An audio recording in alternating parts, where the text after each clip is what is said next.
자, 그다음에 이제 그 금나와 관련된 내용을 이제 할게요.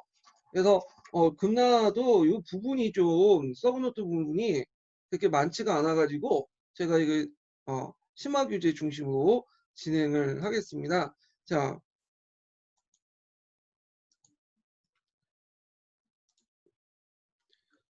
자, 여기 보면 이제 그 심화 교재 내용을 펴보시면요. 자, 금의 영역이 보이시죠? 여기 금의 영역. 여기까지가 이제 금의 영역이고요. 자, 금나라를 세웠던 나라가 민족이 이제 그 여진족인데 이 여진족은 송화강 유역에 거주했던 퉁구스 계통의 민족이에요. 그래서 이제 시대마다 음론이 뭐 숙신이 말갈, 여진, 만주 이렇게 호칭을 하는데 여기 이제 제가 그 시대마다 호칭을 좀 정리를 해놨어요. 우리나라 민족에서도 역사에도 나오죠. 예, 그래서 숙신, 음노, 뭐 물길, 말갈, 여진 이렇게 이제 불려져요. 그리고 청나라 때는 만주족이라고 이제 부르는데 대개 보면 요 앞에 칭호가 숙신, 음노, 물길, 말갈, 여진이 중국 애들이 칭한 애들이냐 중국인이 여진족들 칭할 때 한 건데 청나라 때 자신 만주족은 자기가 자신을 칭한 용어예요. 이 만주족은. 자, 하여튼 좀 약간 다른데, 그 당시에는 이제 송나라 때니까 여진이라고 칭했죠. 여진. 그 일대 민족들을. 그래서 이 여진들은 그게 이제 두 개의 요진으로 나눠요. 그 당시에 수경진하고 생여진으로 나누는데, 수경진은 송화강 서남 쪽에 있는 민족으로 수렵과 농사생활을 했고요. 어느 정도 하나된 민족이야. 생여진은 송화강 동부 지역, 저 북쪽 연해주 일대 지역으로 반로 반농했다고 했는데 반수렵 반농 반은 농사 짓는다는 거죠. 그리고 생여진 하나에 이제 그 안에 와인부가 이거 포함되어 있어요. 참고로 이 여진족들은 유목민족이 아니에요. 가끔씩 그 유목민족이라고 적혀 있는 책이 있는데 유목민족은 아니고요. 주 생활이 수렵이에요. 수렵. 그 다음에 일부 농경을 하죠. 근데 뭐 농경 기술이 그렇게 뛰어나지 못하기 때문에 수렵을 중독을 한다고 보시면 돼요. 짐승 가죽이라든지 뭐 조개 이런 거를 채집을 해가지고 중간에 이제 한인이나 그 우리나라 사람을 갖다 팔고 그런 이제 생활하고 있거든요. 자, 수렵을 하기 때문에 얘네들은 말을 잘 타요. 예. 그래서 유목민족들은 평상시에 말을 타고 이제 생활할 때 말을 잘 타는데 얘는 사냥을 주고 말을 타고 하기 때문에 되게 말을 잘하고 사냥을 혼자 하는 게 아니죠. 여러 명이 집단 주고 하죠. 그러다 보니까 집단별 팀 플레이가 잘 돼 있어. 플레이가 집단 프레임이 잘 돼 있었고 플레이도 잘한다는 거. 그래서 이런 것들이 나중에 수렵 조직이 군사 조직화 됐다라는 걸 좀 기억을 해두시면 될 것 같아요. 그래서 이들이 말을 어떻게 보냐면 보통 그 유목민족 같은 경우는 평원에서 잘 다루잖아요. 근데 산에 올라가면 말이 힘들어가지고 못하죠. 근데 이 그 여진족들은 평원뿐만 아니라 항상 산과 계곡을 깔고 이제 사냥을 했기 때문에 뭐냐면 산하고 계곡도 잘 타요. 말 타고 예, 또 말 타고 산까지 올라가는 그런 아주 특이한 그 기마법을 가지고 있어 얘네들이요. 자, 그래서 이제 이렇게 이제 한번 여진족의 명칭에 대해서 한번 정리를 해봤고, 자, 그래서 이제 요는 이제 그 처음에는 발해와 요의 지배를 받고 있다가 어, 그 당시 요 나라가 발해 멸망 후에 동당국이랑 계례왕국을 세우죠.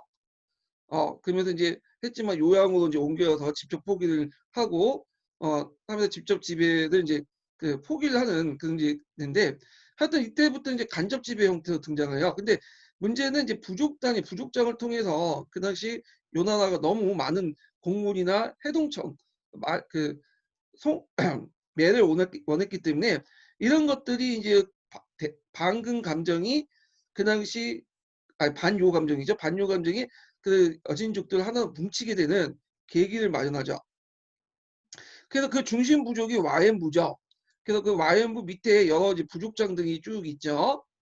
그 중에 오화섭이라는 사람이 그 요의 힘을 빌어서 오국부를 공격해서 와엔부를 발전을 계기를 만들었고 요 가정에서 이제 뭐냐면 원래 여진족이 송화강 북쪽에 있었는데 점점 한반도 남쪽으로 내려와서 토착 여진족을 압박해 들어오죠.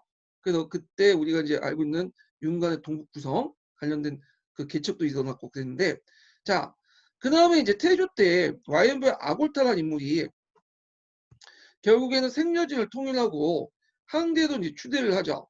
그리고 송과 해상의 맹을 맺고 금나라를 공격해서 멸망을 시켜요. 그 태종 때는 이제 송을 공격해서 시종과 흥종을 잡아가서 정강의 변을 일으켰고요.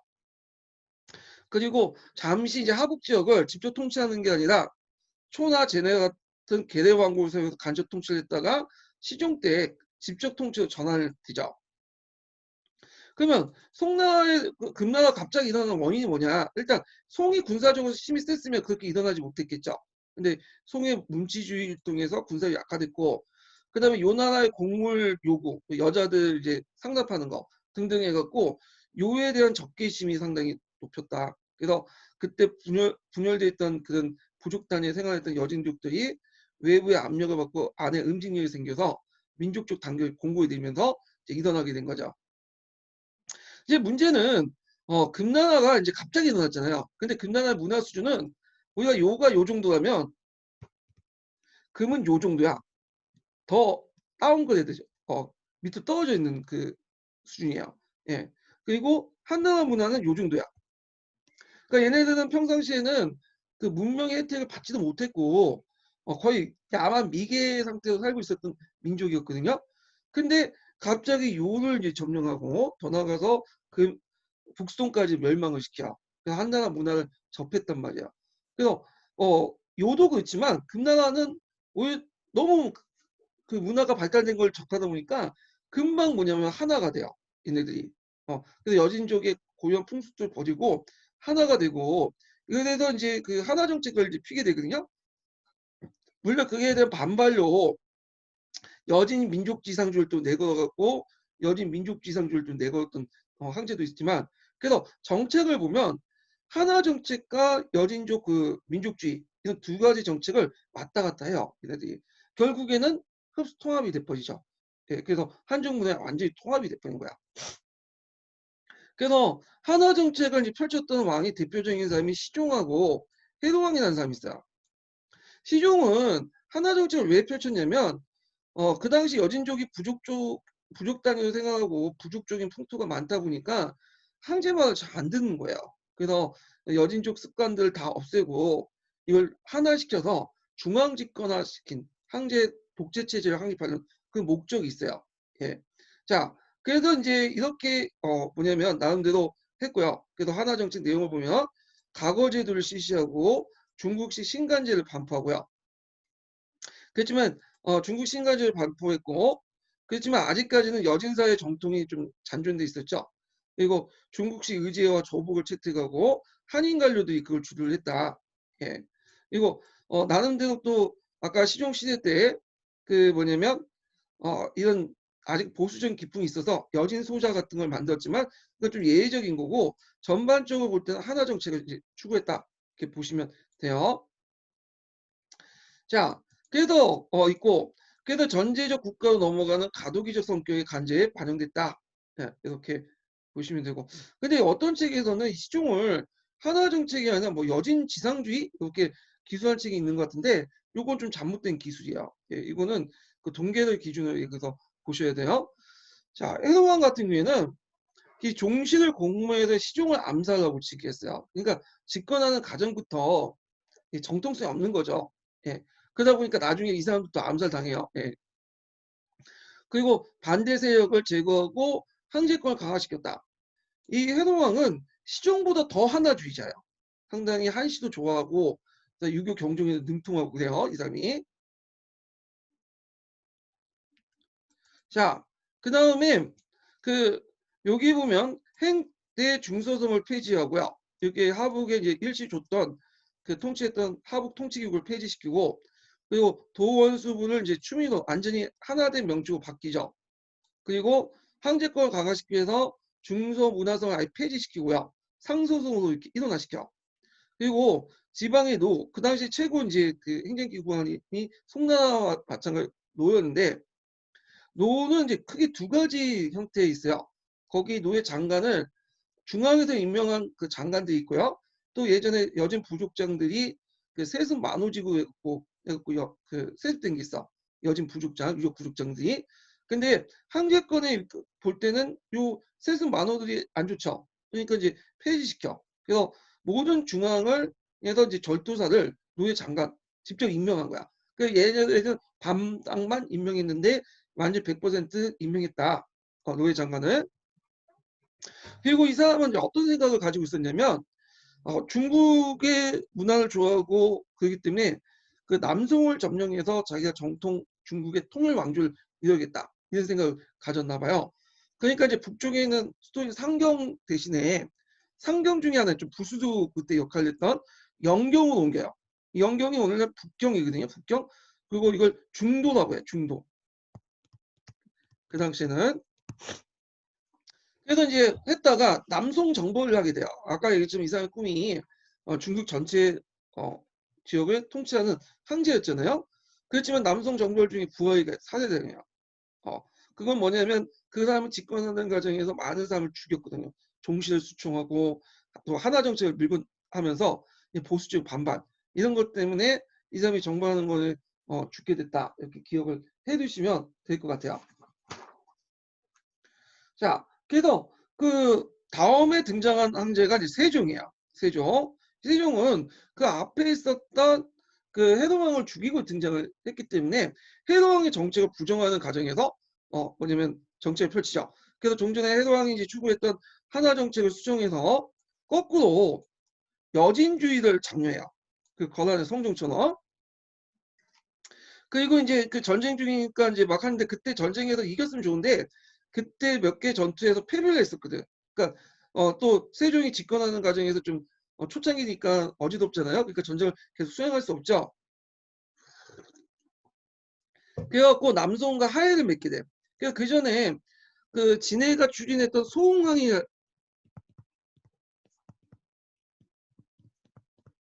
소홍항이라는 게 있죠. 소홍항이. 그래서 소홍항에서는 되게 지금 뭐냐면 군신관계로 맺었잖아요. 그래서 군주의 나라는 금, 그 신하의 나라는 송 이렇게 있는데 이걸 이제 무슨 관계로 바꾸냐면 숙질 관계로 변화시켜요. 숙질 관계.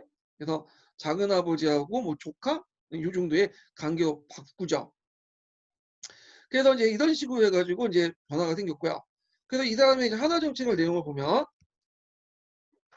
자, 그 여진 문자로 한족의 문헌들 번역을 하고요.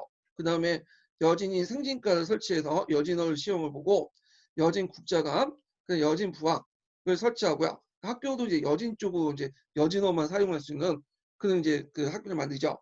그 다음에 그 뒤에 이제 장종의 일이지만 여진의 항성을 사용하지 않는 정책을 하죠. 그래서 요 장종과 세종은 여진어와 여진 문화를 보존하는 그런 역할을 했다. 이렇게 좀 기억을 해두시면 돼요. 제가 잠깐 착각을 했는데 그 희종이 한화 정책을 추구하지 않다는 게 아니라 책을 보니까 장종인가? 그 한희종이 있고요. 장종이 마치 한화주의자처럼 이렇게 얘기를 하고 있더라고요. 근데 한화주의는 아니고 이건 이 사람은 여진주의를 추구했다고 보시면 돼요. 예, 요걸. 자, 그래서 이제 세종과 장종은 여진주의를 추구했다. 근데 이제 요때 세종 때 그 좀 약간 문제가 되는 이제 세금을 걷게 되는데 이게 뭐냐면 동양사 개도나에 나와 있는 물력전이라는 거야. 물력전. 이 물력전에 대한 설명이 좀 약간 좀 잘못됐긴 했는데 이게 뭐냐면 그 동양사 개도나에 보면 그렇게 나와 있어요. 그 이제 여진족들에게 그 여진족들이 이제 그 북쪽 그 요양이나 그 다음에 만주 일대 여진족들이 농사를 지을 때 자기가 농사를 짓는 게 아니라 그 다음에 바레인이나 한인들 노비를 잡아다 농사를 지었거든요. 그때 이제 세종이 이제 재정을 회복하는 과정에서 그들에게 노비에 다가했다가 물력들을 징수하고요. 그러다 보니까 이제 이 여진 지배층이 노비 물력전을 이제 피하기 위해서 노비를 판매하고 그래서 경작 인구가 감소돼서 여진 상층의 빈곤화를 불러일으켰다. 뭐 이렇게 돼 있더라고요. 그래서 이제 이게 동양사 개론 내용인데 근데 이게 문제는 이게 내용이 다른 책하고 다르게 설명했다는 게 문제야. 이 원래 물력전은 이제 검색하고 다른 책을 보면 그렇게 돼 있어요. 이 동양사 개론하고 완전 딴 말로 얘기하고 있는데 물력전은 이제 뭐냐면 그 물품에 내는 세금을 얘기해요. 그래갖고 물품에 내는 세금으로서 그 당시 그 여진족의 그 뭐냐 귀족들과 노비는 제외하고 다른 계층에 부과한다 했어요. 주로 한인들이죠. 그래서 그 한인들이 가지고 있는 그 물품들, 가옥, 그다음에 가축, 헌금 다 부과되는 거야. 그러다 보니까 그 한인들 반발이 불러일으킨 게 된 거죠. 그래서 요게 이제 뭐냐면 보통 내용이고요. 요 내용이 동양사 개론인데 이 동계의 물력적 내용이 약간 이제 그 앞부분하고 너무 배치돼 가지고 다른 책하고 제 생각에 동계가 좀 잘못된 것 같아요. 이거는 물력전 자체가 그 예외 대상으로 이제 뭐냐면 여진 지배층하고 노비는 제외된다고 이렇게 돼 있거든요. 그래서 요게 좀 약간 내용이 오류인 것 같아요. 동계 오류. 자, 그리고 이제 그런 정책에도 불구하고 이 당시 이제 뭐냐면 그 맹학 모국제를 바탕으로 여진족 사회는 무너지게 돼요.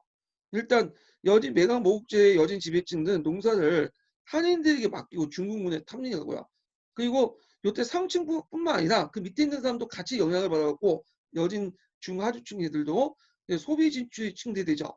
그래서 분배받은 토지가 매각되고 그다음에 정복민주의 건실한 기풍이 몰락되고 맹항모국제가 몰락이 됐다. 그래서 이제 그 맹항모국을 통해서 받은 토지도 결국에 한족들에게 갖다 팔고 심지어 그 밑에 들어가 소작인이 되는 경우가 많았어요. 거기다가 또 토지를 받으면 어떻게 됐어요? 그 대가를 하겠죠. 여진족들이 맹항모국에 토지를 준 게 그냥 준 게 아니잖아요. 그래서 군사력을 동원하거나 그 황제가 올 때 호위해주거나 궁정을 뭐냐면 호위해주거나 궁정을 지키거나 여러 가지 잡일을 부과돼. 그런데 이런 잡일이 그 어느 정도 맹한 모국을 바탕으로 한 받은 토지를 기반으로 하고 있는데 토지를 그렇게 갖다 팔고 그리고 그 토지 받은 게 중하류층 같은 거 그렇게 많지가 않거든요. 그러니까 그걸 감당을 못해요. 그래서 군역이나 그다음에 뭐 여러 가지 영역, 그다음에 군사적 업무 이런 것들 담당을 못해. 그러다 보니까 매각 모국제 또 몰락 원인이 돼요. 이 부분이요. 자, 자 거기다가 그 당시 이제 그 금나라가 파국을 지배할 때 많은 토지들을 한인들의 토지를 뺏었어요. 그래가지고 그걸 또 맹학 모국에 나눠줬거든요. 그러다 보니까 한인과 여진 사이의 어떤 갈등이 나서 반란도 빈번했다. 네. 그래서 이런 내용들 같이 기억을 해두시면 돼요. 자, 그러면 금나라 통치 구조를 좀 볼게요. 금나라 통치 구조도 기본적으로 이중 지배 체제예요. 그래서 이제 그 내용을 보면 그 위에 이제 항제가 있고 발글련이라는 게 있는데 이 발글련은 뭐냐면 거기 그 한의 중에서 보길래라고 또 하더라고요. 자, 네다섯 명의 발굴련이 있고 그 밑에 이제 발굴련은 그 여진 부족장들이에요. 이 여진 부족장들이 황제와 함께 정치를 같이 하는 거야. 그러니까 초창기 금나라는 황제가 독단으로 이렇게 정치했던 게 아니에요. 부족 연합회의를 통해서 정책을 결정하고 회의를 통해 결정하고 했거든요. 근데 나중에 희종이 등장하면서 마음에 안 들었어. 중앙집권과 황제권을 강화하는 과정에서 요 발근료제를 없앴던 거죠. 그래서 중국식 제도 바뀌게 된 거예요. 그래서 일단 이제 뭐냐면 삼성을 두고요. 예. 중국식 제도 삼성을 두고 그다음에 그 여기에는 주연제를 이제 통해서 통과를 하죠. 주연제는 농경민들, 한인, 바레인들 이런 걸 통치하고 그다음에 그 위에 이제 지방제도로서 롤을 두죠. 로. 그래서 장관을 배치하고 궁정과 행정을 담당하는데 노는 주연제와 부족제를 통제를 해요. 이 부족제는 이제 맹항모국이죠. 주로 그 여진인 같은 유목민들을 대상으로 했다. 그래서 이들도 이렇게 이중 지배 체제를 유지했다. 이렇게 이제 보시면 돼요. 자, 그럼 구체적인 내용을 볼게요. 아까 이제 보길래라고 하는 발근료 제도가 있죠. 그 여진 고유의 조직으로서 부족 세력들의 협조를 받기 위해서 황족과 부족장들이 주로 임명돼서 했는데 황제 독재 체제에 방해되니까 나중에는 이걸 없애요. 시종 때. 그래서 이 삼성 육부 제도도 통합을 했다. 그렇지만 이 제도가 영삼성사라는 제도도 계승이 됐다. 이렇게 보시면 돼요. 그래서 삼성 육부제도로 통합된 게 시종 때고요. 그래서 이제 그 안에 영삼선사를 설치했다고 했죠. 그래서 아까 이제 그 발견료를 요게 임명해요. 여진족 발견료 임명해서 삼성을 총괄하고 있고, 지방제도 같은 경우에는 노가 최고단위고, 이건 송나라 제도를 계승한 거죠. 10개의 노가 있었고, 요거 안에도 맹항목을 편입시키죠. 그 노가 안에 그 안에 이제 주연제하고 맹항목 두 개 있다 보시면 돼요. 그 민정과 군정을 담당했다. 예.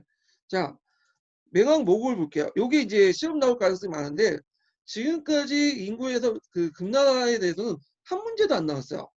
요 나라만 나왔지. 근데 금나라도 수능에도 많이 나오기 때문에 나올 가능성이 있어요. 언젠가 나오겠죠.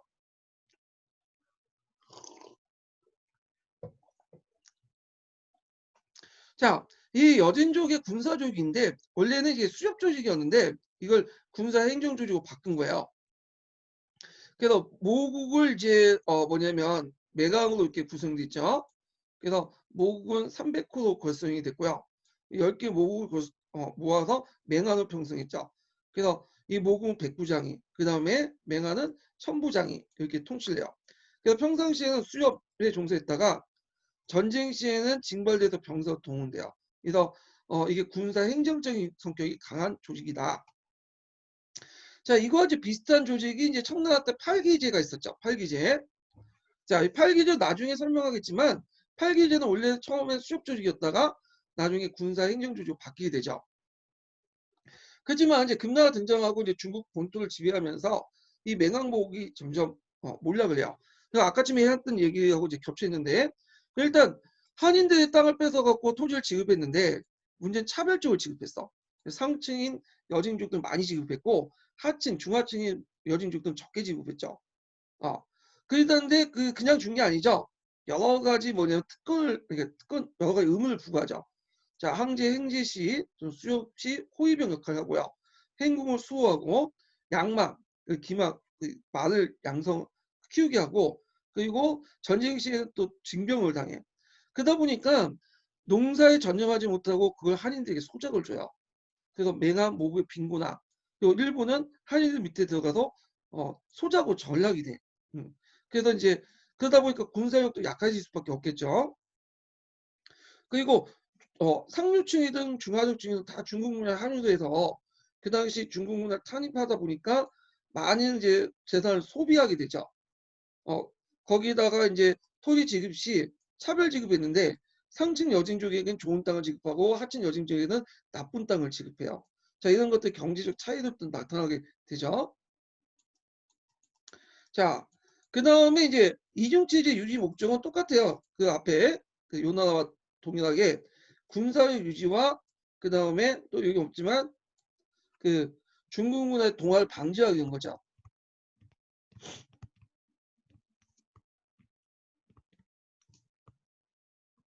그렇지만 결국에는 거란과 마찬가지 실패했다. 자, 매강 모국제 몰락을 제적의 세종 때는 그 당시 호족이 부당하게 점유하고 있는 토지, 이때 호족이라는 거는 그 이민족의 의미가 아니라 그 지방 세력가라는 얘기예요.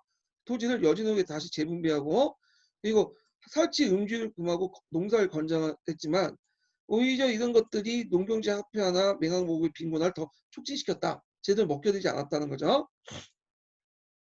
그 다음에 아까 이제 두아주 설명할 때 잠깐 이세호에 대해서 얘기했죠. 두아주와 비슷한 게 이세호라고.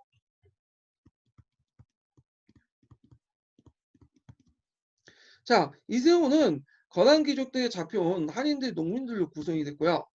그래서 두 군데 세금을 내죠. 간부와 사원에 두 곳에 조세를 납부했기 때문에 두 번 세금 냈다 해서 이세호라고 해요. 그래서 이들을 이제 금해선 천민을 여겼지만 나중에 중앙 집권화되면서 세종 때 양면 복귀를 해요. 예. 그래서 요 내용들 좀 기억을 해주시고, 자, 금나라 통화 정책을 좀 볼게요. 금나라 통화 정책은 동정하고 교초를 같이 이제 발행을 했는데 전반적으로 이제 화폐 기능을 제대로 수행하지 못했다. 는 거죠.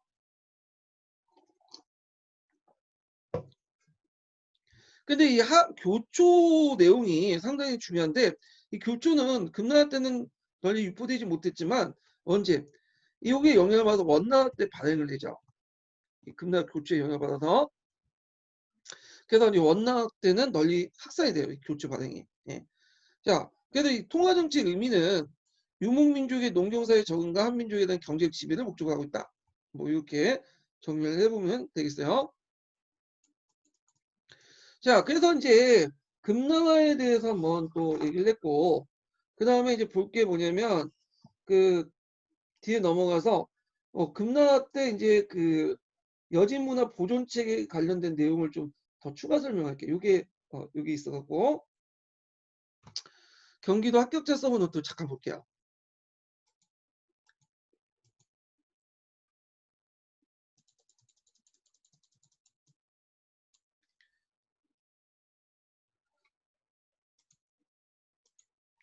밑으로 쭉 내려가서 여기 보면 자, 금나라 문화의 특수성을 좀 볼게요. 성격은 여진 부족사의 정통적 문화를 보존하지 못하고 결국엔 중국 문화에 동화됐는데요. 자, 그때 이제 근대 중국 문화가 유행이 됐고 나름대로 또 여진 민족 문화를 또 보존책이 있어요. 그래서 여진 문자 같은 걸 제작을 했고 특히 이제 금나라 세종 같은 경우에는 여진주의자죠. 이 사람이 등장할 때부터 이제 활동을 듣고 집권하고 이제 집권했던 사람이기 때문에 그래서 황제 자손은 반드시 한 번은 해령 반흥지에 가서 여진족 풍습을 익히도 하고 여진인이 중국식 서명을 갖는 걸 금지하고요. 여진 문자를 보급하기 위해서 유교의 경전과 정관종료 등을 병해 출판하게 하고 여진 문자를 알지 못한 자는 맹한과 모국의 상속을 금지시켰다. 그리고 여진 대학을 설립했다. 이런 것들. 그리고 이제 금나라 때 또 발전된 종교가 신도교. 그러니까 그 아까 전에 도교 예전에 그 오도미드나 천사들을 바탕한 도교가 아니라 새로운 도교가 발전됐다고 했죠. 이런 것들이 금나라 때도 발전됐는데 전진교, 진대도교, 대도교, 태율교인데 특히 전진교가 상당히 유행했다. 그래서 엄격한 수도생활에 추구하는 실천적 종교고 상교 합의에 입각한 이론적 종교였다. 이렇게 좀 기억을 해두시면 돼요. 그리고 전진교는 금말대에서 원초에 전진교 유명한 사람이 누구죠? 구척이죠. 이 구척의 이름도 좀 기억을 해두세요. 무역지에도 자주 나오는 사람이에요. 구척이가. 자, 그러면 몽골로 넘어갈게요. 몽골로 이제 이 몽골도 내용이 부족한 부분들이 그 많기 때문에 서브노트에 그래서 관련된 내용 부족한 부분들은 동영상 심화자료 가지고 얘기를 할게요. 자, 일단 심화자료 펴보죠.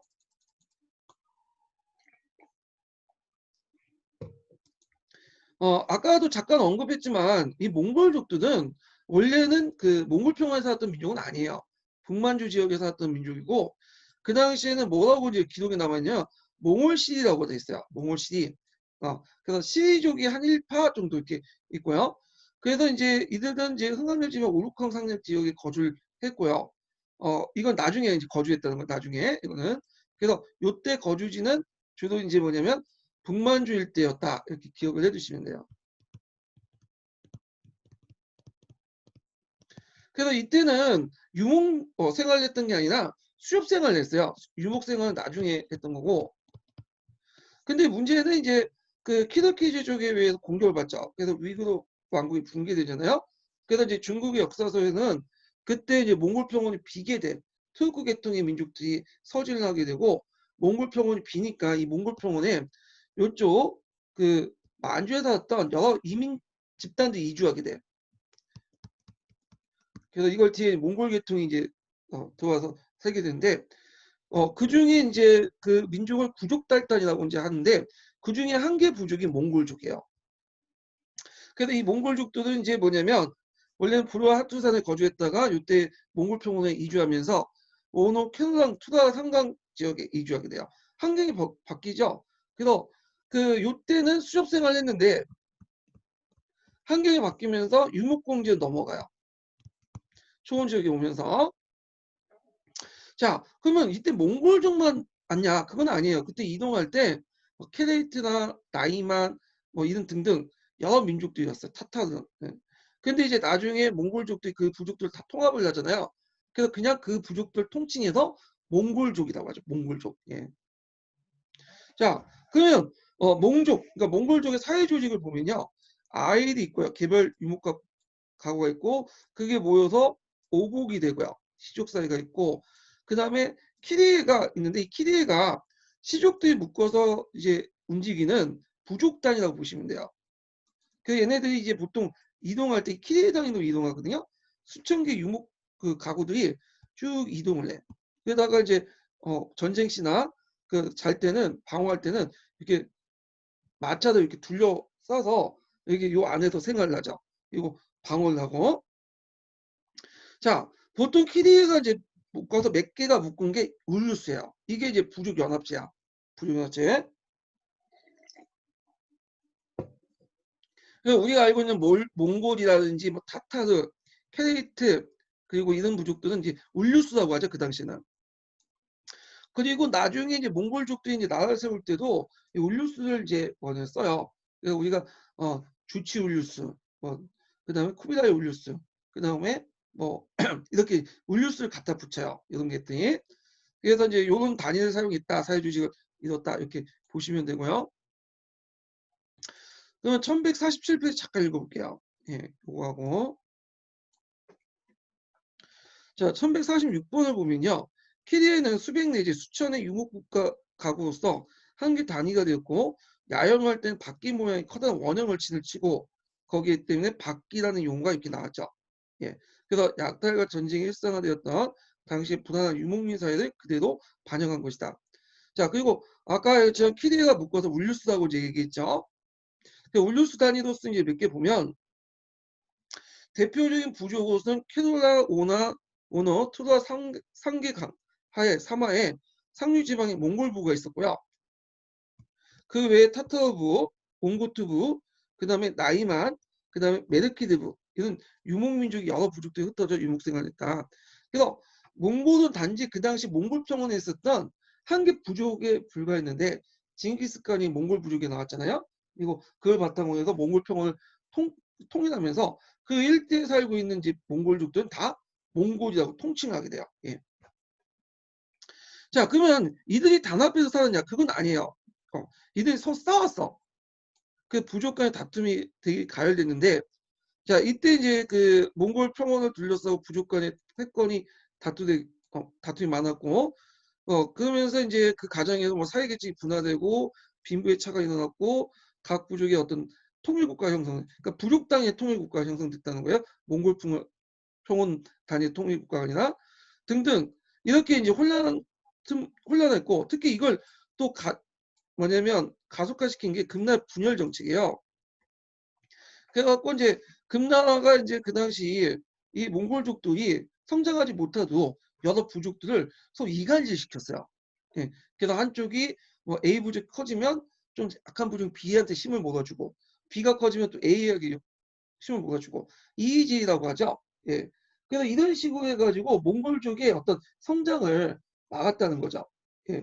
자, 그래서 이제 있고 또 몽골 평원에서 이쪽 그 내지로 들어가는 길목에 상당히 뭐냐면 금나라가 이제 뭐냐면 그 큰 장벽을 쌓고 이게 못 들어오게 만들고 그리고 했는데 문제는 하나 정책 금나라 약화되면서 이 금나라 영향력도 약화되기 시작해요.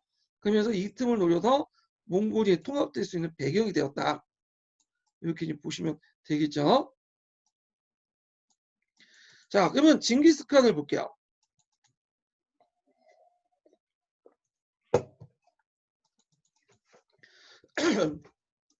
자, 징기스칸은 흩어졌던 몽골족들을 통합을 해서 몽골 한해에서 통합됐고 주변에 나이마이나 케레이트 그래서 여러 부족들을 이제 통합을 했죠. 그래서 코니타에 열고 칸에 즉위하자. 그래서 몽골 제국을 설립하게 돼요. 그럼 몽골 징기스칸이 왜 몽골을 이제 통일했냐? 그걸 좀 살펴보면요.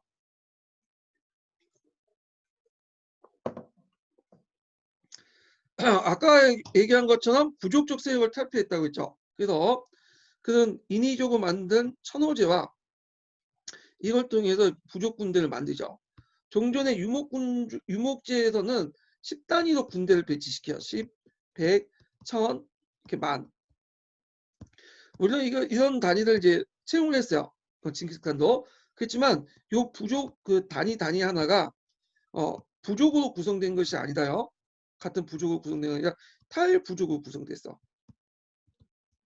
여러 부족들이 서로 마음에 맞는 혈통이 중요한 게 아니라 마음에 맞는 사람끼리 이제 뭐냐면 그 부대를 구성을 해가지고 이렇게 똘똘 뭉친 거야. 그리고 거기에 이제 부족장을 임명한 거죠. 자기 충성상을. 그래서 이제 탈부족적인 국가고 누구한테만 충성하냐면 부족장에 충성하는 게 아니라 징기스칸에게 충성을 하는 부족을 만들었던 거죠. 그리고 그 천호제와 만호 애들이 또 나중에 딴 생각 먹고 독립할 수도 있잖아요. 개길 수도 있고. 그래서 그 자제들을 모아서 친위대를 조직했죠. 캐시라는. 그래서 인질적 성격인데 이 캐시를 되게 잘해줬죠. 그래서 친위 부대로서 여러 가지 교육도 시키고 높은 벼슬도 주고 자기 사람을 다 만든 거야. 그래서 친위대와 이렇게 이제 탈부족적인 천호제를 바탕으로 해서 군사적 기반을 통해서 확대돼 나갔죠. 그리고 이제 자샤의 엄역주의라는 군사적 원천이 또 작용됐고 약탈무는 어느 특정 사람이 독점하는 게 아니라 공동 분배를 하도록 해요. 그 유목국가의 분열 원인 중에 하나가 약탈무를 제대로 분배를 안 했기 때문에 뭐냐면 문제가 생겼던 거죠. 근데 이걸 공동 분배했다. 물론 이제 이때는 이제 초창기 때니까 아직 약탈전 때죠. 그렇지만 징기스칸 때는 약탈전이지만 나중에 오구타이가 넘어가면서 전복전으로 바뀐다고 했죠. 자, 그러면 관련된 내용을 한번 읽어볼게요. 자, 1149페이지 한번 읽어볼게요. 1149페이지. 징기스칸 천호제는 그 전에 유목적 십진적 사회 구성과는 그 성격이 다르다. 종래 유목국가의 부족장과 시족장은 대부분 부족계에 설치되었다. 그러나 징기스칸은 자신과 생사고락을 같이 하는 마쿠 출신이나 인척관계, 그 결혼을 통해서 형성된 관계죠. 그래서 이제 이렇게 했는데 징기스칸이 이 징기스칸이 어릴 때 아버지를 읽었다 그 일찍 잊었잖아요. 그리고 이제 어렵게 살았어. 그리고 자기 부족민들이 자기를 배신하고 떠나는 것들을 봤고 오랫동안 또 잡혀가지고 거의 반노예 생활을 또 했고요. 그래서 느낀 게 뭐냐면 이제 핏줄이 중요한 게 아니다. 나하고 의리관계, 생사공락을 같이 했던 신의를 묶은 그 뭐냐면 관계가 중요하다. 그래서 부족을 떠나서 자기의 마음 맞고 서로 신의를 지키는 그런 사람들을 모아서 자기 측근을 삼았죠. 이게 맞고요. 그리고 이런 생각이 어떤 생각까지 미치게 되냐면 이제 부대를 조직하거나 그 다음에 상분을 논할 때도 뭐냐면 자기 부족이 필주에 중요한 게 아니라 철저히 실력 중심으로 나가게 돼요. 그리고 얼마나 자기한테 충성을 했느냐. 자, 이런 것들이 종전의 어떤 그 인간관계, 몽골족이나 몽골병원의 인간관계가 다른 거죠. 예, 사회 조직과. 자, 그리고 세계 정복을 할 수 있었던 배경이 되었던 거죠. 자, 일단 마코 출신이나 인척관계로 인물을 임명했다. 그런데 95개 천호 가운데 동일 친족 집단이 있지만 다수의 오랜 부족 정쟁과 그다음 통일 전쟁에서 포로가 되어 흩어진 타타로 타오치우트족, 케레트 나이만 같은 여러 부족민에 의해서 인유제도 구성된 것이다. 따라서 천호제는 종래 유목국가에서 보이는 보수적 시족장이나 부족장을 임명돼야 할 필요가 없다. 그래서 이러한 천호제의 특징은 징기스칸 하여금 강력한 전제 지배 체제를 구축할 수 있는 원동력이 되었다. 탈부족적인 군대의 특징 설명을 했고요. 그 밑에 1150번을 볼게요. 자, 징기스칸 천호제를 기초로 해서 백호제 천호장 15장을 자제로 구성된 그 당시 만호 1만 명의 친위대를 조직했죠. 이 친위대는 4번의 사방을 나눠서 교대를 공모했고 이 친위대는 캐시다, 그러니까 은총을 받는 사람이라는 뜻으로 천호장보다 그 지위가 높았다. 또한 이들의 친위대는 각 지방의 수령이 각 수령을 각 지방의 수령을 견제했을 뿐만 아니라 친위병에게 특별한 지위와 의무를 부여함으로써 징기스칸은 개인에게 충성을 바칠 수 있도록 만들었다. 이렇게 있죠. 자, 그 다음에 넘어가서 정복사업을 볼게요. 서화, 금, 홀라주 있는데 이런 과정을 정복해. 그러니까 서화는 항복을 받고 금을 이제 공격을 했다가 동일 홀라주에서 이제 발성이 나니까 이걸 정복하고 이렇게 왔다 갔다 해요. 예. 자, 몽골족들의 정복 전쟁은 크게 이제 뭐냐 초창기 약탈전에서 이게 초기 때 약탈전이었죠. 근데 나중에는 정복전으로 바뀌게 되는데 초창기 약탈전은 그 종전의 유목군주하고 비슷하다고 보시면 돼요. 그래서 무력에 비해 필요한 물자를 획득하고 상대방을 군사적 굴복시키기 위해서 자신들의 요구에 순종을 하면 살려주고 만약에 끝까지 개기면 도시를 아예 파괴시키고 인명을 살생하죠. 그러니까 아예 지도에서 없애버리는 거야. 음. 그래서 이제 이런 약탈전을 할 땐 도시의 파괴와 인구 감소를 불러일으켰다. 자, 그 이유는 집조된 치비의 필요성도 없고 어차피 얼굴 볼 날도 없으니까 그냥 개기면 다 죽여버리는 거야. 그리고 농경민들은 인간도 아니다. 이들은 한 곳에 정착하면서 그 뭐냐면 살았던 인간도 아닌 벌레 같은 애들로 본 거죠. 그러다 보니까 이제 죽일 때 그렇게 그 자책감도 없었던 거야. 예. 그리고 자기 말을 안 듣는 도시들을 이제 다 싼 거 뭐냐면 지도상에 없애고 죽음으로써 인근 도시에게 공포감을 줘요. 그걸 알아서 항복을 하는 거죠. 자, 이런 여러 가지 목적으로 약탈전 형태의 그 전쟁을 수행했다 그런 걸 볼 수가 있고요. 대표적인 서와 호라즘을 공격할 때 대규모 약탈과 사륙을 했다는 거죠. 근데 이제 오고타이 때부터 천천히 이제 갑자기 변한 건 아니고요. 천천히 이 약탈전에서 정복전으로 바뀌어요. 예. 그래서 그리고 이걸 이제 나중에 쿠비나이 칸 때는 더 나가서 중국 휘체제를 받아들여서 중국적 조공 채권 관계가 바뀌게 되죠. 예. 언제 우리는 항복했죠? 쿠비나이 칸 때 항복했죠. 그래서 쿠비나이 칸 때 항복했기 때문에 때마치 그때 항복했기 때문에 우리나라는 정복당하지 않고 어떻게 됐어요? 예. 그 원나라 조공국을 떠지게 되죠. 예. 자, 정복전은 특징이 뭐냐면 장기적인 지배와 수탈을 목적으로 파괴, 약탈하는 걸 자제하고 현지민들 보호하고요. 체계적인 징수 체계를 마련했다. 그리고 기존의 왕족을 붕괴시키는 속령화시키는 결과를 불러일으켰는데요. 그래서 이제 이것이 우리나라 그 원나라가 몽골족이 고조를 쳤잖아요.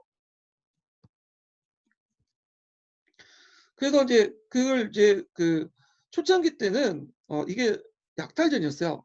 7번에서 한 8번을 쳤는데 1차에서 6차까지는 약탈전이었어. 네. 그러다 몽케 때인가요? 몽케 때 7차 원정을 할 때는 이게 정복전 형태로 바뀌어요. 그 예전에는 그 보통 어 그 봄에 왔다가 가을 거지 할 때 다 식량 다 약탈한 다음에 돌아오고 그랬는데 이때부터 아예 이제 돌아가지 않고 한 곳에 머물면서 심지어는 농민들이 농사를 지으면 같이 도와줘. 어, 정복전 양상을 바뀌게 된 거야. 이게 그러면 그 오고타이칸 때 점진적으로 약탈전에서 정복적으로 왜 바뀌었냐? 전환 배경을 보면 종래 약탈과 하친이란 정주 국가에 대한 그 유목국가 대응 방식에 그걸 적용할 수 없는 정치적 상황이 발생하죠. 왜냐면 예전에는 그냥 약탈하고 그냥 지배할 필요 없으니까 그 앞으로 계속 전진하면 돼요. 근데 문제는 기존의 권력이 그 권력을 멸망시킨 다음에 그 앞으로 나가니까 그 중간중간에 뭐가 공백지대가 생긴 거야. 자, 그럼 무정부 상태겠죠. 그러면 그 무정부 상태에 또 누군가 새로운 권력자가 나타나서 그걸 또 지배하면 그 몽고의 어떤 그 영토 확장 과정에 중간중간에 뭐야? 빈 공백지대가 형성되고 그 새로운 이제 뭐냐면 또 지배자가 형성되면 또 이걸 토벌해야 될 거냐. 그러니까 요걸 메꿀 필요가 있어요. 예. 그래갖고 얘네들 입장을 때는 이걸 메꾸고 또 장기적 수탈하기 위해서는 이런 약탈전보다는 정복 정쟁이 필요했던 거죠. 예. 그래서 그 당시 이제 그 정복 정쟁의 그 전환을 부추기고 이념을 제공했던 사람들이 문화적 중개자들이 등장해요. 예. 이들은 유목민 문화와 그 당시 농경민 문화를 동시에 알고 있는 사람들인데 원래 몽골족 같은 경우에는 행정 조직이나 조세 조직 같은 걸 모르잖아요. 그래서 이거를 이제 뭐냐 알려준 사람들이야. 그래서 이제 복잡한 조세 절차와 기준을 적용할 수 있는 중앙아시아 투르크인들이나 무솔린들이 그들과 그 손을 잡고 그 지역을 정복하는데 큰 역할을 수행을 하죠. 그리고 이제 그 이념 쪽으로 보면 초기의 총국적 군주의 한계를 벗어나서 사회를 지배하는 모든 지역을 지배하는 보편 군주로서 이념이 확립되기 시작한데 그 이념도 그 당시 문화적 중개자 역할이 컸다. 좀 기억을 해두시면 되고요. 그래서 문화적 중개자 역할을 했던 대표적인 사람이 뭐냐면 야율초제라는 사람이 있어요. 야율초제. 이 야율초제에서 말에서 이름에서 볼 수 있듯이 거란족 출신이에요. 이 사람은요.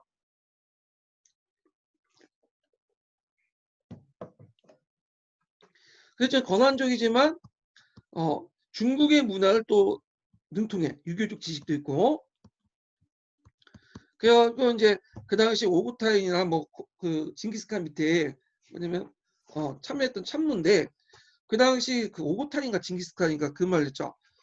그 당시 그 중동가요? 개봉을 점령하고 나서 영경인가 하여튼 개봉을 점령하고 나서 그 일대를 쑥대밭으로 만든 다음에 사람들 다 죽인 다음에 그 지역에 그 초원을 만들어서 말과 양을 키우겠다. 그렇게 하니까 야율총제가 이제 뭐냐 말렸죠.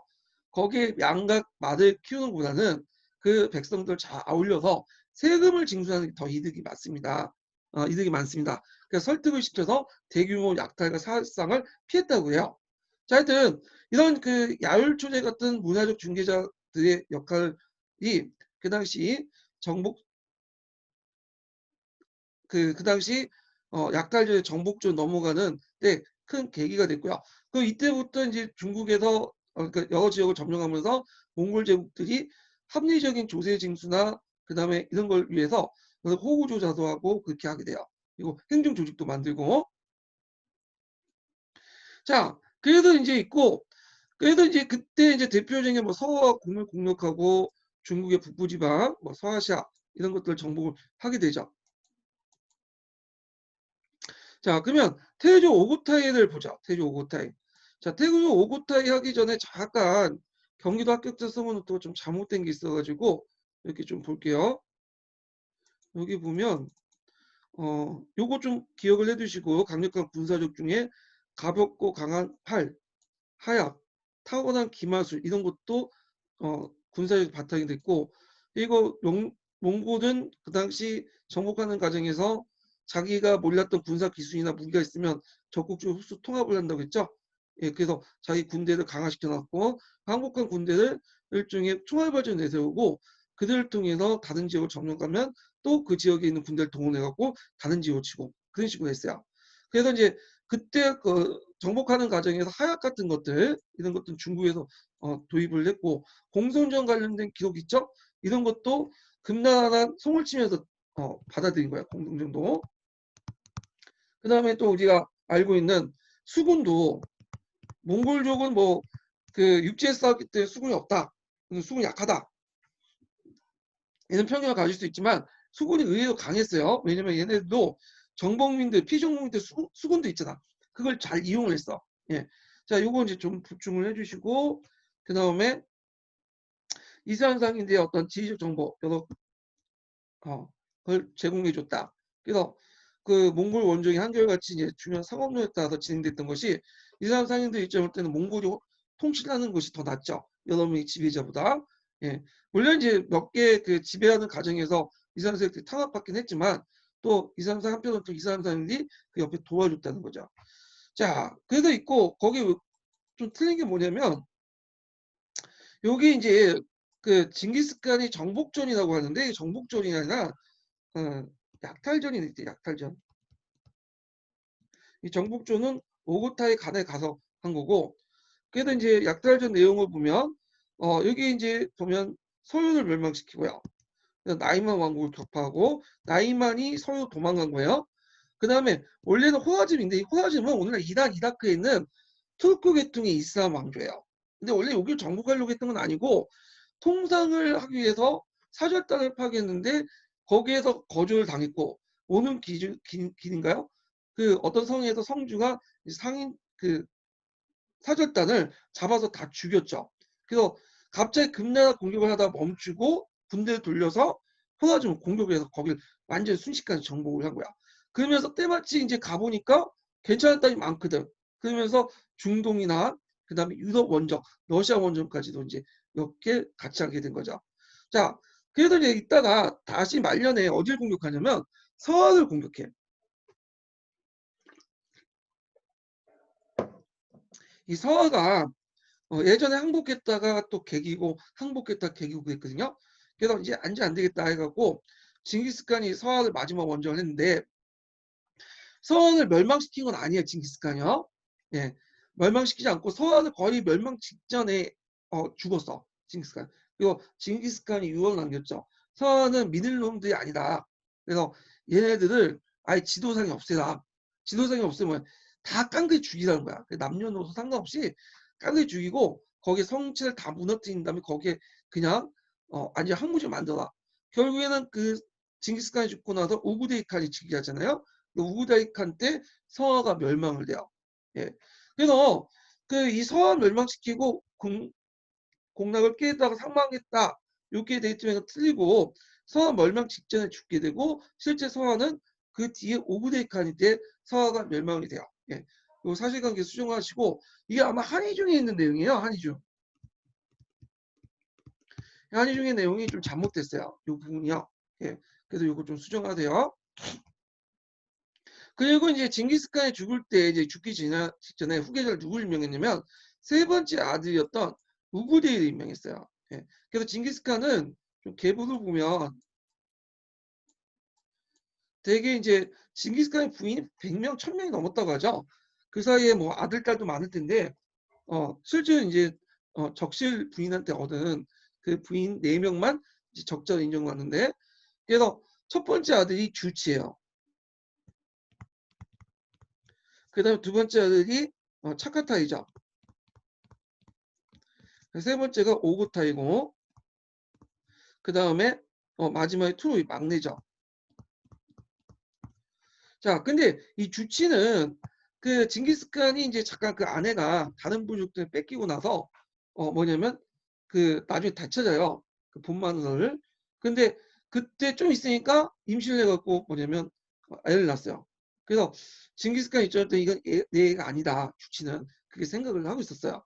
말은 못했지만 그래도 있고 그 주치의 아들이 이제 나중에 러시아 원정과 유럽 원정 같은 바투죠. 키차코 항공 세운. 그리고 차카타이가 있는데 차카타이 입장할 때는 주치에 대해 핏줄이 의심스럽다 해가지고 주치를 형은 인정 안 해. 그래서 얘네들이 맨날 싸워요. 그러니까 이제 징기스칸이 이제 주치하고 차카타이는 그 얘네들에게 칼을 남겨서 안 겠다. 그래갖고 그때 누구한테 하냐면 좀 온화한 오고타이한테 넘기죠. 오고타이가 이제 몽골식 발음으로 우구데이라고 하죠. 우구데이. 제가 오고타이라고 좀 제가 익숙한데 하여튼 그 오나 오고타이에게 넘기고요. 이거 막내 투도가 있죠. 자, 그래서 이제 있는데 나중에 이제 투도의 계통에서 이제 원나라 적통이 나오죠. 우리 알고 있는 몽케라든지 쿠비라인 이런 얘들은 다 투도의 아들들이에요. 이런 식으로 이렇게 있다는 걸 좀 기억을 해두시면 될 것 같아요. 자, 그러면 우구데이 칸으로 넘어갈게요. 우구데이 태종 때. 자, 요것도 잠깐 여기는 뭐 그 요때 정복전이 행해지고 데칸이라는 칭호를 사용하고 교초를 발행하고 의례 정복, 칼라코노천도 뭐 역전을 설치했는데 요 내용들 그리고 팽창 정책은 금을 멸망시켰다. 예. 그러니까 고려를 정복했다는데 요 고려 정복은 좀 문제가 있어. 고려는 그 앞에 있었던 이제 우구데이부터 고려를 정복한 게 아니라 침략한 거지. 그래서 우구데이부터 해가지고 언제 때까지 몽케까지 침략을 한 거고 침략은 정복 목적이 있는 게 아니라요. 그 고려는 그다음 금이나 송을 치기 전에 후방을 앙전시키기 위해서 한번 친 거예요. 그래서 아까 좀 한 7번 정도 쳤다고 했죠. 그 1차에서 6차까지는 약탈적 양상을 보이고 있어요. 예. 그러다가 7차 넘어가면서 이제 약간 정복적 양상을 바뀌게 된 거예요. 그래서 정복보다는 침략이라는 말이 좀 어울릴 것 같아요. 제 생각에는. 자, 그러면 우구데이와 관련된 내용을 좀 약간 동양사 심화 과정에서 좀 볼게요.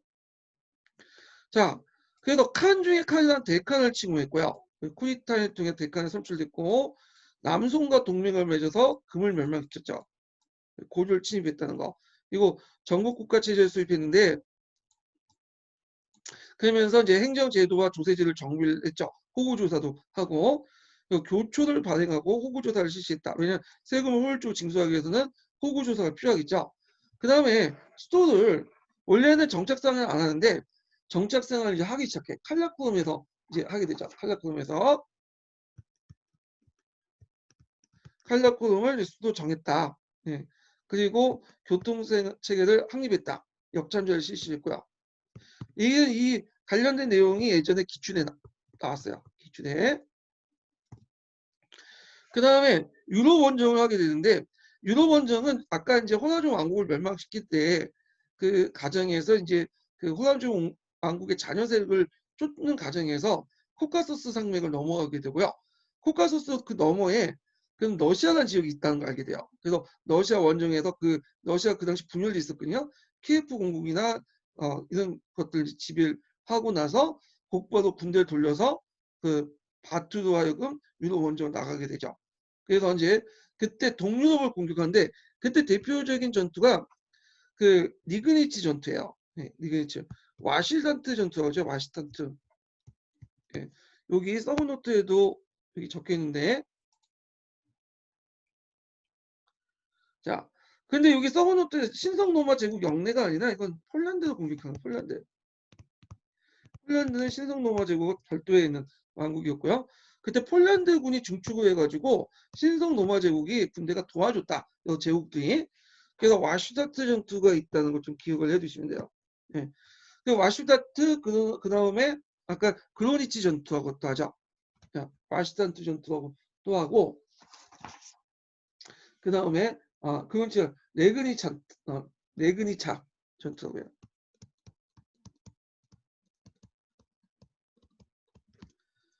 레그니차 전투하고 하는데 레그니차 이게 레그니차도 고쳐야 되겠네요. 네. 제가 레그니차 레그니차 네, 명칭을 좀 고쳐 주시고요. 자, 그 다음에 이제 있고 요때 정형적인 방법이 망구다리라는 정법이 있죠. 우리가 보통 몽골족 하면 되게 막 우락부락하고 싸움도 되게 잘하고 그런 거 생각하는데 개인적으로 볼 때 몽골족들은 왜소해요. 지금 몸도 작고 예 그리고 얘네들이 개인적 싸움을 잘하는 게 아니에요. 얘네들은 몽골족들은 특징이 뭐냐면 내려가지고 말을 내려갖고 싸우면 별것도 아니야. 예, 몸도 적고 싸움도 잘 못해요. 근데 얘네들이 강점이 뭐냐면 말을 탈 때 강점이죠. 얘는 말 하나 개인기는 약하지만 그 개인들이 집단 플레이도 자기 잘하거든요. 집단 조법을 사용해갖고 기동력도 있어. 그래서 각계격파에서 우회 기동하는 방식으로 하고 그 다음에 또 하나가 망구대라고 하고 얘네들이 왜소한 체구나 좀 허름한 그걸 좀 이용한 거죠. 그래서 좀 약간 약해 보이잖아. 그러니까 한번 싸우면 얘네 도망을 가요. 그러면 그 적군이 그 보니까 뭐 건장한 애가 있는 것도 아니고 몸도 왜소하고 옷도 째째져 있고 온 애들이 싸우다 도망가니까 어떻게 얘네들 무서워서 도망갔고 하면 쫓아가요. 또 치다가 도망가고 치다 도망가면 어느 곳에 가면 이제 포위망에 걸려버린 거야. 그래서 포위망에서 공격해가지고 섬멸시키는 정책인데 이게 망구대의 정법이거든요. 예. 그래서 호세중 정복이라든지 그다음 와시탄트 전투에서 완전히 이게 뭐냐 걸려들게 된 거죠. 그 다음에 그 외에도 모의 전투가 있어요. 모의 전투가 또 유명한데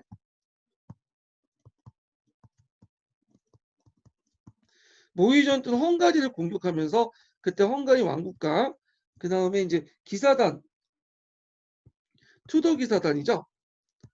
투더 기사단하고 싸웠는데 이때도 큰 승리를 하게 돼요. 모의 전투에서. 예. 그래서 이제 헝가리가 이제 한번 몽골족들 깨지고 나서 헝가리가 또 유목민족이지만 그 유목민족이기도 하지만 그 당시 몽골족의 어떤 그 기마전법을 적극적으로 수통합을 해. 그래서 유럽에 전파시키는데 큰 역할을 했는데 자, 하여튼 이렇게 해서 이제 했는데 갑자기 우구데이가 사망했다는 소식을 듣고 군대를 철수시키죠. 러시아 쪽으로. 예. 그래서 바투가 철수시키고 그때 그 키차쿤 광국을 만들죠. 바투하고 그 다음에 뭐냐면 오구타의 다음에 등장한 키읔은 별로 사이가 안 좋아요. 그래서 키읔이 이제 그 당시 러시아에 있는 바투를 이제 공격하려고 해요.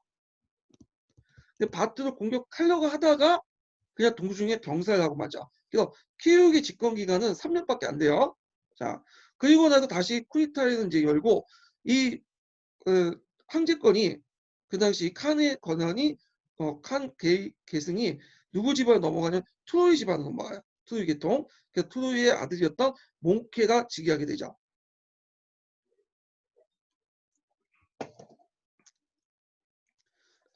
자, 트로이 집안을 잠깐 보면요. 이 트로이 집안도 이제 그 안에서 내분이 일어났기 때문에 좀 살펴봐야 되는데, 이거 잠깐 왕위 계승 분쟁을 좀 보고 좀 얘기할게요.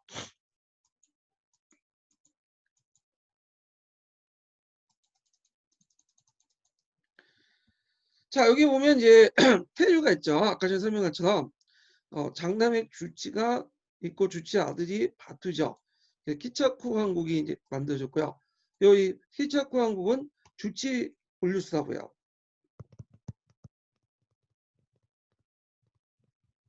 그다음 차카타 왕국이 있고 그다음에 키읔이 있지만 이제 키읔은 이제 금방 죽고요. 그리고 요때 이제 막내 트루이 계통이 이제 집권하게 되는데 4대가 몽케고 그다음 5대가 세조 쿠비라이 칸이죠. 근데 요때 쿠비라이 칸이 집권할 때 그 당시 동생하고 대립을 하죠. 1차 대립을 하죠. 그리고 요때 또 2차 대립이 있는데 2차 대립은 저기 차카타 양국에서 이제 하이두가 반란을 일으켜요. 그래서 쿠비나이 때 이제 말년에 싸웠던 건데 이건 말년에 뭐냐면 그 싸우기 때문에 쿠비나이 진압하지 못하고 그 후에 성종 때인가요? 그때 진압이 돼요. 예. 그래서 이제 있고 그러면 이때 이제 툴루이의 이제 그 동생 중에 아들 중에 훌라구가 있어. 훌라구는 이제 그 몽케 때 서방 원정원에서 중동 지역을 장악하죠. 예. 그래서 트로이 계통이 몽케, 세력 쿠브라인, 훌라구, 아리크 부케 이렇게 이제 있어요. 자, 왕위 계승 분야 좀 이따 나중에 얘기를 해보고요. 그러면 다시 합격자 서브 노트 넣어서 몽케도 보죠. 몽케. 몽케는 이제 그 트로이의 장손이죠. 장남이죠. 그래서 대원정을 통해서 티베트 토본과 사천을 공격하고요. 운남의 대리국을 공격해요. 그때 대리국은 그 당시 여러 민족들이 구성된 국가였는데 그중에 주요 구성 민족이 타이족이었어요. 타이족이 다시 밑으로 내려와서 동남아시아 쪽으로 내려가서 타이 지역에 있는 크메르족을 몰아내고 수구타이 왕국을 건설하죠. 그래서 요거는 좀 나중에 얘기를 할게요. 네. 그래서 그 안남의 쩌왕국을 공격했지만 이렇게 뭐 성공하지 못했죠. 예, 안남의 쩌왕국. 쩌왕국을 후에 쿠이타임 때도 공격을 하거든요. 쿠비나이 때도. 예. 그래서 이걸 좀 기억을 해주시고 그 다음에 서아시아를 이제 공격해서 자기 동생 훌라그를 원정을 시키는데 그래서 바그다드를 함락해서 아바스 왕조를 멸망시키고 셀주크 투르크도 멸망을 시켜요. 그래서 투르크부터 서아시아의 패권을 탈취하고요. 그때 이제 계속 가다가 그 당시 이집트에 있는 맘루크 왕조가 있어요. 맘루크 왕조.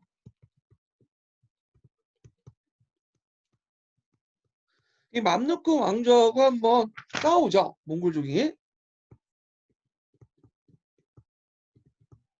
그래서 맘루크 왕조 몽골족이 싸웠는데 이 싸움에서 누가 이기냐? 몽골족이 져요. 그래갖고 더 이상 이제 뭐냐면 서지는 못하고 대개 이란, 이라크 지역을 시리아 쪽까지만 장악하고 말죠. 예. 그 아인자루트 전투라고 하거든요. 그 전투가. 그 아인자루트 전투에서 처음으로 몽골족이 패배를 했어. 예. 그래서 성진 예루살렘과 그 남쪽의 이집트 지역은 계속 그 이슬람권으로 남게 돼요. 이 지역은. 자, 그래서 이제 요 내용들 같이 기억을 해두시면 되고요. 그리고 나서 이제 훌라후는 나중에 이단국을 세우죠. 자, 이단국인데 요걸 이제 뭐라고 제 책에서 얘기하냐면 요즘 이단국이라고 하지 않더라고. 이단국이라는 것은 명칭 자체가 좀 약간 중국식 표현이에요. 그래가지고 훌라후가 세운 왕조 해갖고 훌라후 울루스라고 해요.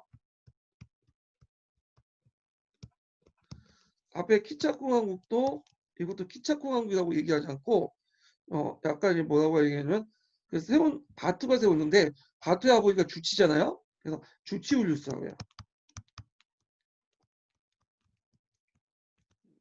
그럼 쿠비나를 세운 원은 뭐겠어요? 쿠비나를 운류수라고 하죠. 원이란 말은 그때 사용하긴 했지만 널리 사용되진 않았고요. 나중에 이제 중국에서 명나라가 등장하다. 그래서 명나라가 원나라를 계승하니까 그 원사를 쓰지 않으니까 중국 식초로 갖다 쓴 거야. 예. 근데 그 당시에는 원이란 칭호보다는 쿠비나의 운류수라는 표현이 더 많이 사용했다고 그러더라고요. 자, 그래서 이제 이렇게 한번 봤고, 그럼 마지막으로 기출문제 관련된 것들 풀고 오늘 이제 끝날게요.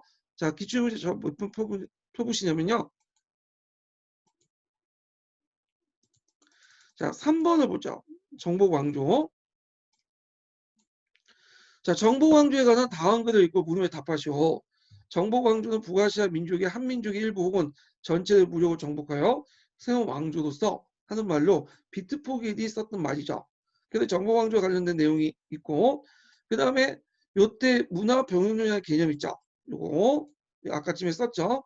두 개의 문화가 접촉을 하면 양쪽의 문화도 아닌 제3의 문화가 탄생된다. 그런 걸 쓰면 되고요. 그리고 이 사람은 요를 보통 연구했다고 했죠. 그래서 요의 지배 행정 제재 특징과 문화명 쓸 때 불교와 관련된 내용도 쓰시면 될 것 같아요. 자, 4번을 볼게요. 4번.